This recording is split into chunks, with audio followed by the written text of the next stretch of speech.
এবার সন্দীপ ঘোষের স্ত্রীকে বদলি করা হয়েছে আরজিকর থেকে বেলেঘাটা আইডিতে। আর একই দিনে রাজ্য মেডিকেল কাউন্সিলে বেআইনিভাবে পদ আঁকলে থাকার জন্য 24 ঘন্টার মধ্যে রেজিস্ট্রারকে পদত্যাগ করতে নির্দেশ দিয়েছে হাইকোর্ট। আরজিকর হাসপাতালের মাইক্রোবায়োলজি বিভাগের সহকারী অধ্যাপক ছিলেন সঙ্গীতা দাস ঘোষ। তাকে বেলেঘাটা আইডি হাসপাতালে মাইক্রোবায়োলজির বিভাগে একই পদে বদলি করা হয়েছে।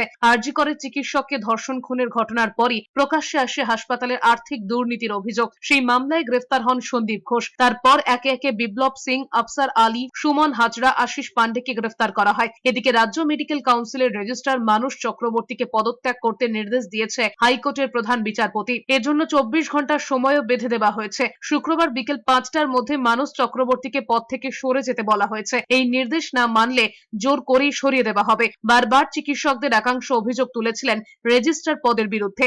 রাজ্যের আগাম অনুমোদন ছাড়াই অবসরের সময়সীমা পেরোনোর 5 বছর পরেও 2019 থেকে অবৈধভাবে রেজিস্ট্রারের পদ দখল করে বসে রয়েছেন মানুষ চক্রবর্তী। এর বিরুদ্ধে হাইকোর্টে মামলা চলছিল।